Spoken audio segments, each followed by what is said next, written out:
Dear students, हम लोग NEET booster series का में सेल चैप्टर कवर कर रहे हैं और उसमें क्वेश्चन सेट नंबर 3 है, सीरीज 3 है। इसमें आज हम लोग 10 इंपॉर्टेंट क्वेश्चंस को जो सेल चैप्टर से जुड़े हुए हैं उनको सॉल्व करेंगे। आप ध्यान से एक एक क्वेश्चन के सॉल्यूशन को देखिएगा और इसको रिवाइज करिएगा। चलिए शुरू करते हैं। फर्स्ट क्वेश्चन है, which of this is not a function of Golgi operators. आपसे क्वेश्चन कर रहा है कि ये जो 4 ऑप्शन दिए गए हैं ए बी सी डी, इनमें से गोल्गी बॉडी या गोल्गी ऑपरेटर्स का फंक्शन कौन सा नहीं है। देखा जाए, ऑप्शन ए है site of synthesis of glycoprotein and glycolipids. Glycoproteins और ग्लाइकोलिपिड्स का सिंथेसिस गोल्गी ऑपरेटर्स में होता है। ठीक है, तो ये ऑप्शन सही है। सेकंड देखते हैं, यहाँ पे हम लोग को जो ऑप्शन नहीं होगा वो चुनना है, नहीं रॉन्ग स्टेटमेंट चुनना है। तो ग्लाइकोप्रोटीन्स और ग्लाइकोलिपिड्स का सिंथेसिस गोल्गी ऑपरेटर्स में होता है, इसलिए ऑप्शन जो है वो ठीक है। सेक्रेशन, तो सेक्रेशन ध्यान रखिएगा कि गोल्गी ऑपरेटर्स का एक बड़ा ही इंपॉर्टेंट फंक्शन है। ठीक है ना, तो सेक्रेशन भी करता है कई तरह के मटेरियल्स का। थर्ड है membrane transformation. Yes, membrane transformation भी गोल्गी ऑपरेटर्स का एक इंपॉर्टेंट फंक्शन है। गोल्गी ऑपरेटर्स के अगर 2 इंपॉर्टेंट फंक्शंस आपसे पूछे जाएंगे तो आप बताइएगा कि एक होता है सेक्रेशन और दूसरा होता है स्टोरेज।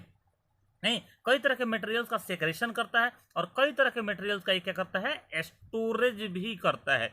इसके चलते क्वेश्चन आपसे पूछे जाते हैं कि कौन सा cell organelle store house of the cell कहलाता है। नहीं, store house of the cell, तो आप बोलेंगे कि गोल्गी ऑपरेटर्स को store house of the cell कहते हैं। ठीक, ऐसे ही आपसे क्वेश्चन पूछ सकता है कि which of the following cell organelle is secretary organelle of the cell, तो वहां पर भी आपका आंसर क्या होना चाहिए, गोल्गी ऑपरेटर्स। गोल्गी ऑपरेटर्स कई तरह के मटेरियल्स का सेक्रेशन करता है। नहीं, तो ऊपर से जो 3 हैं ऑप्शन ए बी और सी, ये तीनों ही गोल्गी ऑपरेटर्स के फंक्शन हैं।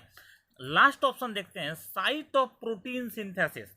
तो ध्यान रखिएगा कि प्रोटीन सिंथेसिस गोल्गी ऑपरेटर्स का फंक्शन नहीं है, बल्कि ये किसका फंक्शन है, ये फंक्शन है राइबोसोम्स का।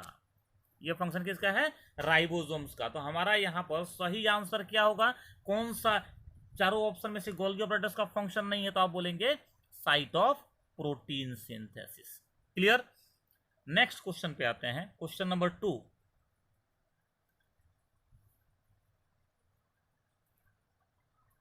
देखो, क्वेश्चन को पढ़ा जाए तो cell organelle responsible for autolysis is. आपसे क्वेश्चन कर रहा है कि कौन सा सेल ऑर्गेनल ऑटोलाइसिस के लिए रिस्पॉन्सिबल है।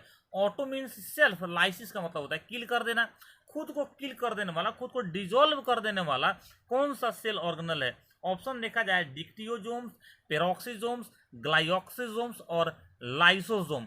यहाँ पे आपका आंसर होगा लाइसोजोम। नहीं, लाइसोजोम ही वो सेल ऑर्गेनल है, आप याद करिए। लाइसोसोम ही वो सेल ऑर्गेनल है जो सिंगल मेम्ब्रेन बाउंड होता है, सिंगल मेम्ब्रेन से घिरा होता है। नहीं, और ये स्फेरिकल स्ट्रक्चर होता है।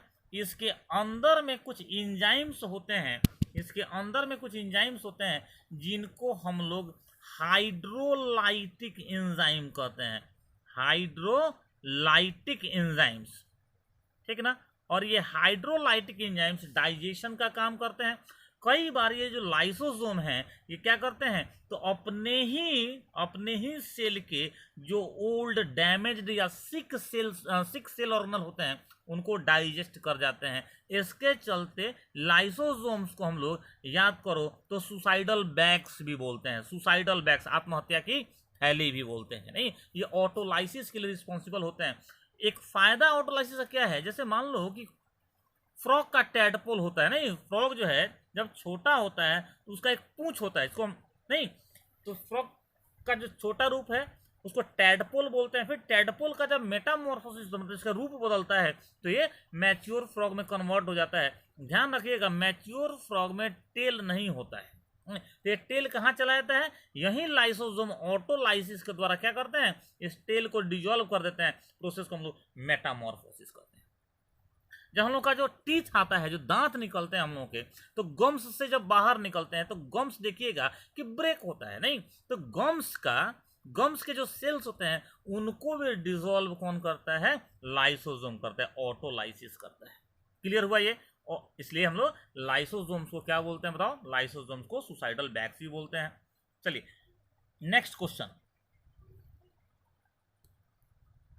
क्वेश्चन नंबर 3 है ribosomes of the cyto, question number 3 पे आते हैं।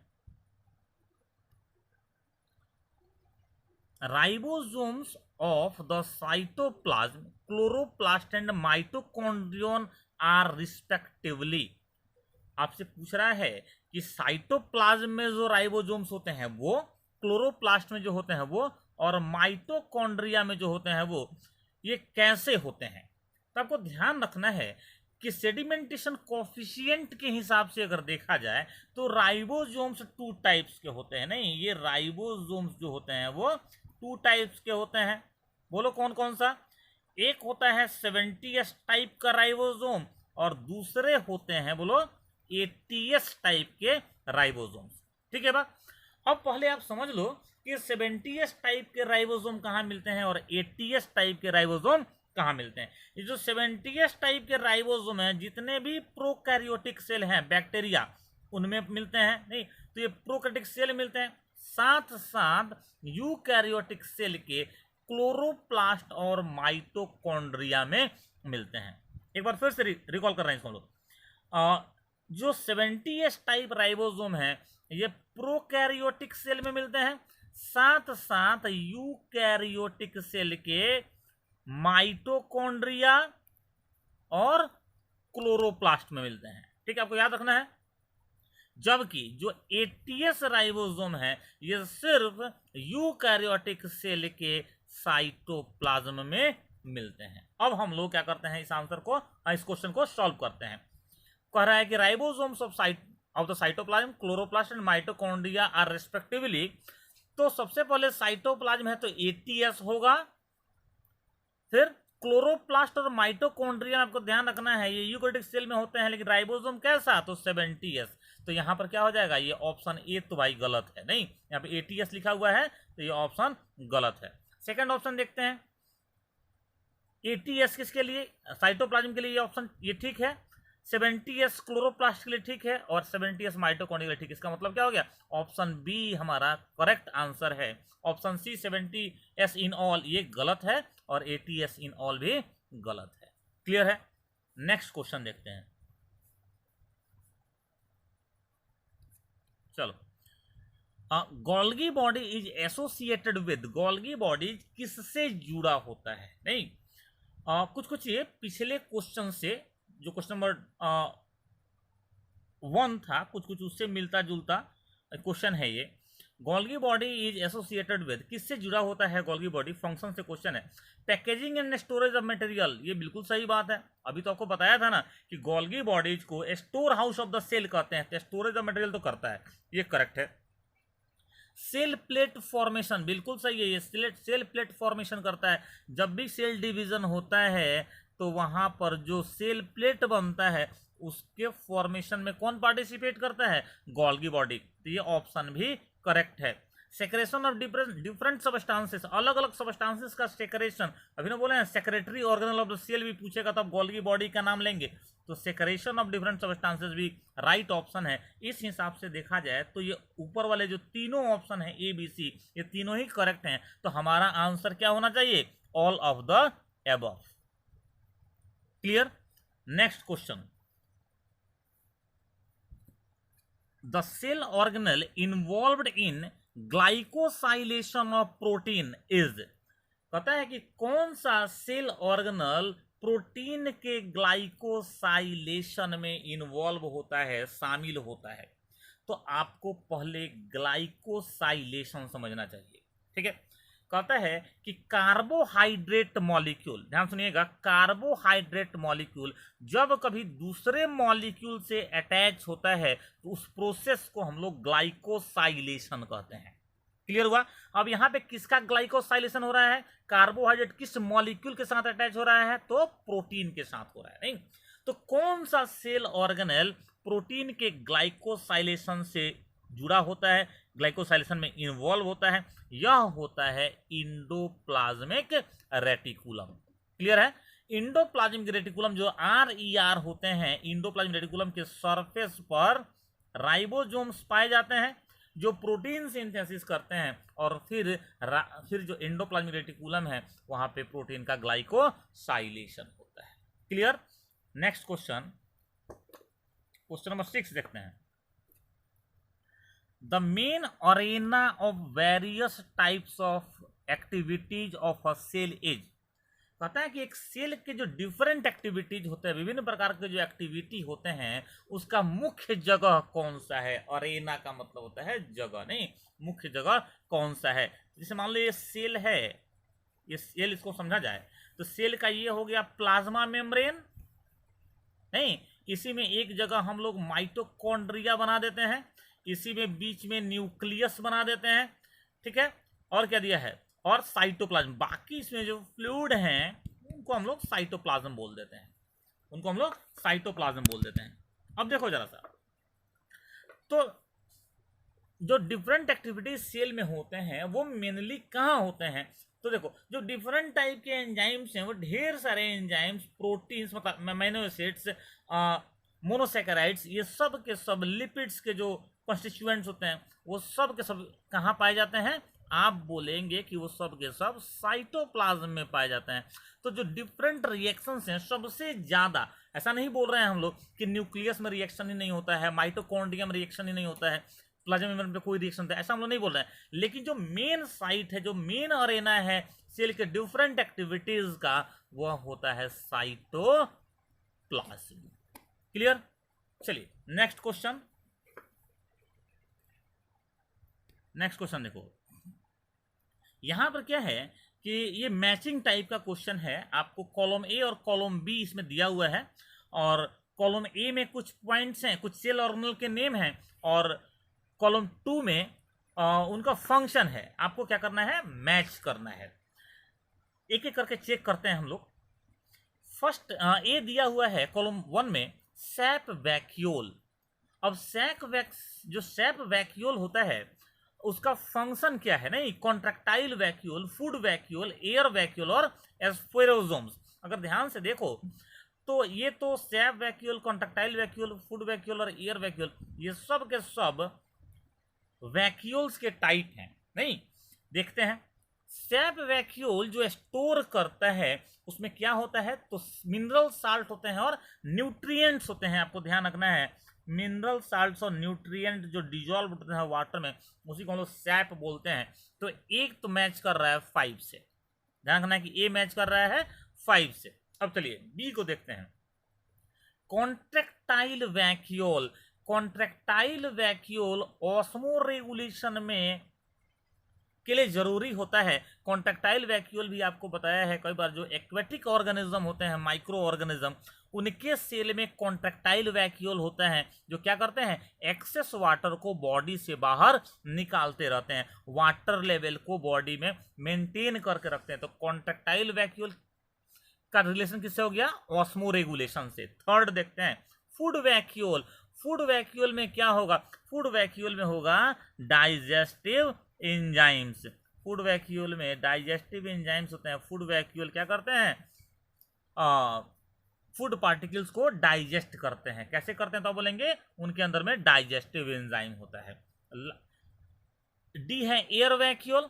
एयर वैक्यूल नाम से ही क्लियर है कि इसमें क्या होगा? इसमें मेटाबॉलिक गैसेस होंगे। ये किसको स्टोर करेगा? मेटाबॉलिक गैसेस को। लास्ट बच गया एस्फेरोसोम्स। एस्फेरोसोम्स लिपिड को, माइक्रो बॉडी है ये किसको स्टोर करते हैं? लिपिड्स को स्टोर करते हैं। क्लियर हो गया? अब तो मैच हो गया है सब। अब आप क्या करते हैं कि ऑप्शन से सिलेक्ट कर लीजिए कि कौन सा आपका राइट ऑप्शन होगा, कौन सा आपका सही उत्तर होगा। तो देखिए जरा सा, ए का 5, ऑप्शन ए, सी और डी में ए को 5 से मैच किया है। नहीं, इसका मतलब हो गया कि ये बी तो हम लोग छोड़ देंगे, अब गलत हो गया। और किसको छोड़ देंगे? ई को छोड़ देंगे, ये भी क्या हो गया? गलत हो गया। अब ए, सी और डी में सिलेक्ट करना है। आगे बढ़ते हैं। बी को मैच कराया है 3 से, बी को मैच कराया है 3 से, तो ए में है बी को 3 से मैच कराया है और डी में बी को 3 से मैच कराया, लेकिन सी में बी को 2 से मैच कराया, तो सी वाला ऑप्शन में क्या हो गया, यहाँ पर गलत हो गया। इसको भी काट के हम लोग हटा दिए।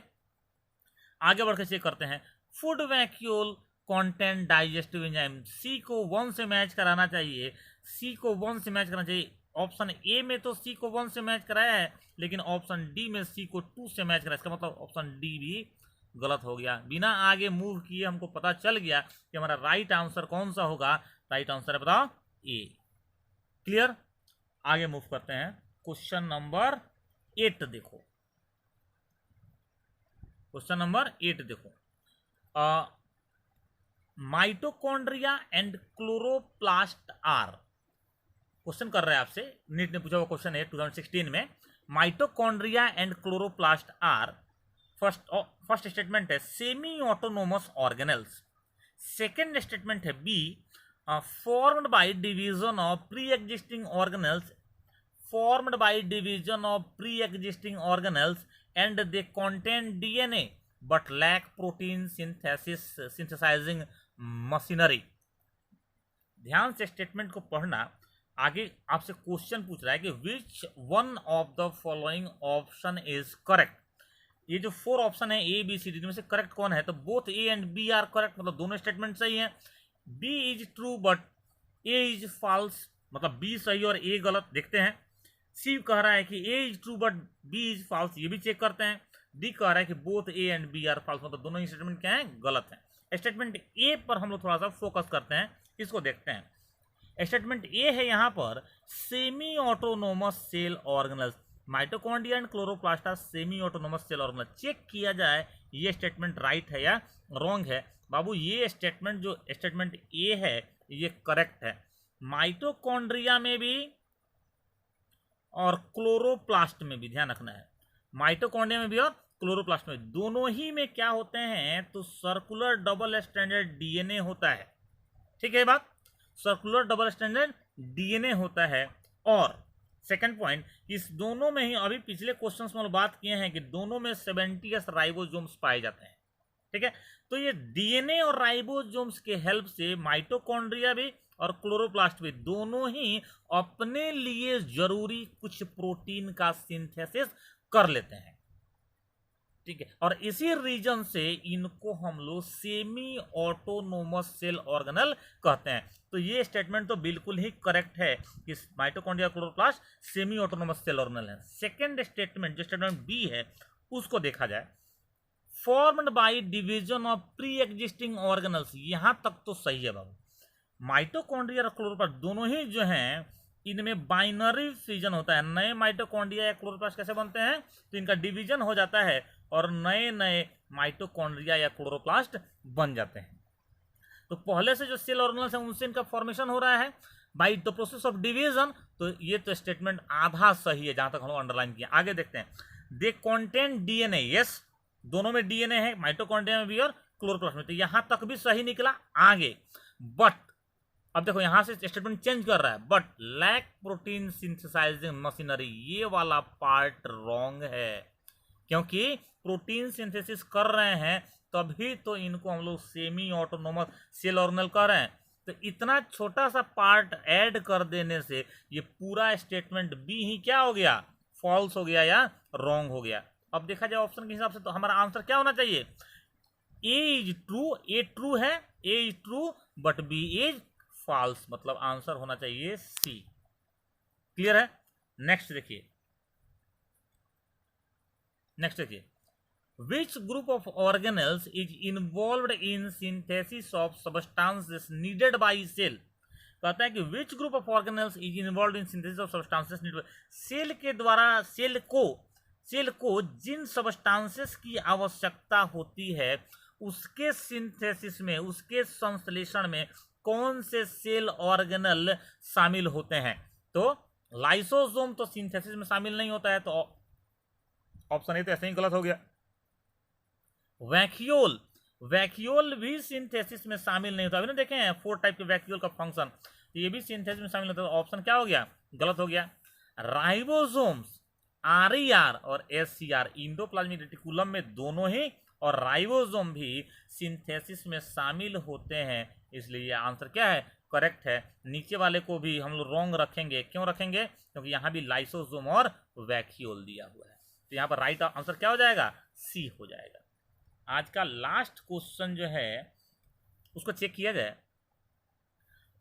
Which of the following observations most strongly support the view that mitochondria contain electron transport enzyme aggregated into compact association? आपसे कह रहा है कि माइटोकॉन्ड्रिया में इलेक्ट्रॉन ट्रांसपोर्ट एंजाइम होते हैं, नहीं, इससे जुड़ा हुआ स्टेटमेंट कौन सा है, कौन सा ऑब्जर्वेशन इसको सही कहता है? तो mitochondria have a highly folded inner wall.